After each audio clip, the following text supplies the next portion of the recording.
गेहूं की खेती करने वाले किसानों के लिए 2023 के मुकाबले 2024 बेहतर लाभ दिलाने वाला साबित हो सकता है। ऐसा इसलिए क्योंकि देश भर की मंडियों में नए गेहूं की आवक लगातार जारी है और किसानों को भी उनकी उपज का अच्छा दाम मिल रहा है। हालांकि कीमतों में हल्की गिरावट भी देखने को मिली है। देश की अधिकांश मंडियों में गेहूं का भाव न्यूनतम समर्थन मूल्य यानी एमएसपी से ऊपर चल रहा है।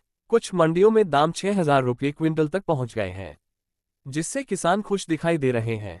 किसानों को उम्मीद है कि गेहूं की कीमतों में आगे सुधार होगा और उन्हें अच्छे दाम मिलेंगे। अगर बाजार एक्सपर्ट्स की माने तो गेहूं की कीमतों में हल्की गिरावट जरूर आई है, लेकिन इससे किसानों को ज्यादा परेशानी नहीं होगी। दाम एमएसपी से ऊपर चल रहे हैं और ये आगे भी ऊपर ही रहेंगे। एक्सपर्ट्स के मुताबिक जहां गेहूं की घरेलू मांग काफी अच्छी है, तो वहीं निर्यात बाजार में भी भारत के गेहूं की खूब डिमांड है, जिस वजह से कीमतों में गिरावट की फिलहाल कोई संभावना नहीं है। मध्य प्रदेश में एमएसपी पर गेहूं खरीदी का आंकड़ा बेहद खराब चल रहा है। सरकार ने लोकसभा चुनाव के बीच गेहूं खरीदी शुरू तो कर दी, लेकिन प्रशासन किसानों को खरीदी केंद्र तक लाने में सफल नहीं हो पा रहा है।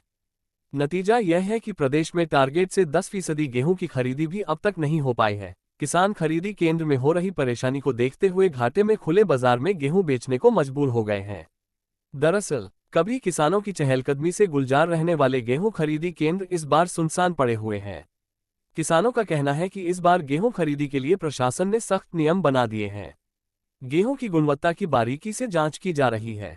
अगर गेहूं में 1% से ज्यादा मिट्टी होती है तो उसे रिजेक्ट कर दिया जाता है। इस बार बेमौसम बारिश ने गेहूं की फसल को काफी हद तक खराब कर दिया है। अब किसान अपना गेहूं लेकर दर दर भटक रहा है। लेबर ना मिलने और 20 रुपये प्रति क्विंटल छनवाई का लगने के कारण किसान सरकारी केंद्र पर गेहूं नहीं बेच पा रहा है। वहीं खरीदी केंद्रों के कर्मचारियों का कहना है कि इस बार प्रशासन ने गुणवत्ताहीन गेहूं को खरीदने से सख्त मना किया है।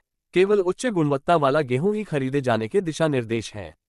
गेहूं खरीदी कम होने की वजह से वेयरहाउस संचालक भी बेहद परेशान है। वेयरहाउस संचालक सुशील शर्मा का कहना है कि इस बार 10% वेयरहाउस भरना भी मुश्किल हो गया है। ऐसे में उनके सामने खर्चा निकालने की मुश्किल तो है ही, साथ ही वेयरहाउस में अगर गेहूं नहीं भरा गया तो किराया भी मिलना मुश्किल हो जाएगा। एक तरफ सरकारी गेहूं खरीदी केंद्रों में सन्नाटा पसरा हुआ है, तो वहीं दूसरी तरफ कृषि उपज मंडी में रोजाना सैकड़ों की संख्या में किसान गेहूं लेकर पहुंच रहे हैं। पहली बार ऐसा हुआ है जब किसान समर्थन मूल्य में गेहूं बेचने की बजाय खुले बाजार में गेहूं बेचना ज्यादा पसंद कर रहा है। कृषि उपज मंडी आए किसानों ने बताया कि खरीदी केंद्रों में इस बार प्रशासन ने गुणवत्ता को लेकर इतनी सख्त नियम बना दिए हैं कि अधिकांश किसानों का गेहूं रिजेक्ट कर दिया जा रहा है। ऐसे में अब किसान मजबूरी में 200 से 300 रुपये कम में खुले बाजार में अपना गेहूं बेच रहे हैं।